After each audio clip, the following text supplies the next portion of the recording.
Hi, everybody. This is Senator Chuck Schumer, and I'm proud to serve and represent the great state of New York. In that job, I often work very closely with the SEIU on health care reform, on fair wages for workers, on immigration reform, and so much more. SEIU is a great union with great leaders and even greater rank-and-filers. The gathering of airport workers from across the country and around the world is historic, and I'm honored to send this message of support and encouragement and offer my wholehearted support for your efforts. It takes guts to stick together and stand up for what is right.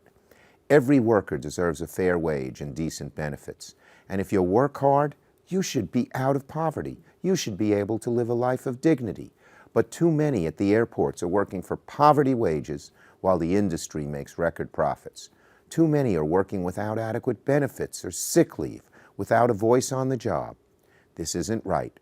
Airports should be economic drivers the way they were in the past that lifted all participants up. And the fact that so many economic participants at the airport try to eliminate unions and farm out the work and pay minimum wage is outrageous.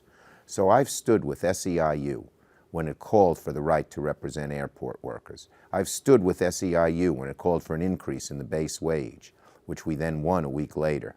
You've spoken out and taken action to make a difference for families and communities that make up cities like mine. You've come together because it's the right thing to do. When you speak with one voice, you get better results, better wages, better benefits, and more of a say in your workplace. When I first met airport workers a few years ago, a young leader in New York named Sharika Elliott opened my eyes to the dignity and pride of working at an airport despite making poverty wages. She told me about the fight taking place in airports around the country. I was moved and inspired, and I invited her to be my guest.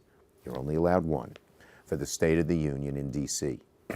It's work like Sharika's with her co-workers that's going to make this country great again, but they have to be able to make a decent wage with decent benefits and lead a decent life. Sharika's told me how on minimum wage she can hardly give the things to her children that they need. When America has a broader and deeper middle class, it drives the economy, it drives fairness, it drives achievement and security for all citizens.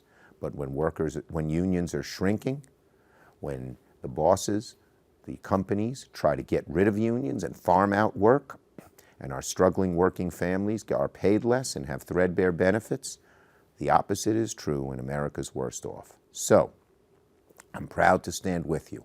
I'm proud to tell you today that I am with you in your fight for dignity, respect, and a better America.